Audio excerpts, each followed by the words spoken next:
Hey guys, hello. Ayan, dito kami sa bus. Papunta kami ng Baguio para maggala-gala naman. Relax-relax lang ba? O, ayan. Nakita nyo guys, yung aming dinadaanan. Ang ganda ng tanawin. Ayan, nakatingin lang kami sa bintana habang tumatakbo kami hanggang, ayan na si Patricia. Sasayaw-sayaw, di ba? Ang saya niya, ano sa anak ko. Si ate, si kuya, sasayaw-sayaw siya.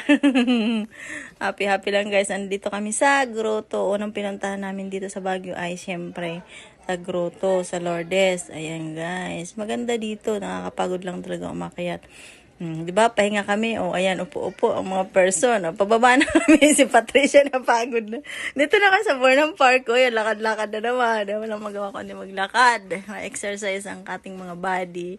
Ayan, napagod. Sumakay na naman kami. Punta naman kami sa isang destinasyon na kami pupuntahan. Di ba? Gala na naman. Nandito naman sa Igorot, Kingdom Stone.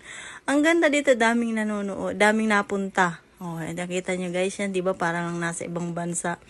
Yan, pinapanood nila yung mga sasayaw-sayaw dyan. Ang ganda dito, relaxing. Ayan sila. Ang dami talaga.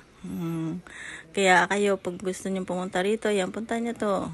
Ang ganda, ang hirap itong gawin. Yan si Idra. Ayan, di ba? Inakyat namin talaga yan. Ayan ako, pakaway-kaway pa. Yan.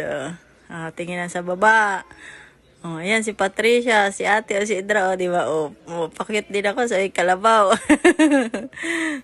Ayan. Ayan naman guys. Di ba? Posing-posing ang person.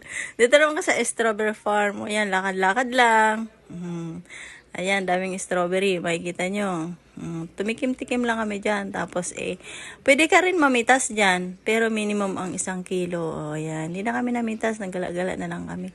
Tapos, tikim-tikim yan. Ayan, diba? Ayan, guys. Pag pupunta kayo dito, ayan, ganyan, diba? Lakad-lakad. Ito, palubog ng araw. Dito naman sa SM. Ang SM dito, ang ganda kasi nasa taas ng bundok. Nasa taas siya. Kaya, kahit kain-kain muna. Napagod talaga sa paggagala, guys. Ayan ako, posing-posing pa sa likod. Di ba? Papakit lang, guys. Hanggang sa likod, makikita mo ang papalubog ng araw. Ayan ako, di ba? Tanaw-tanaw lang. Ayan. Ang ano dito, walang aircon siya. Ang lamig naman ng SM. Di ba? Patingin-tingin, palakad-lakad. Ayan. Thank you guys for watching. Bye.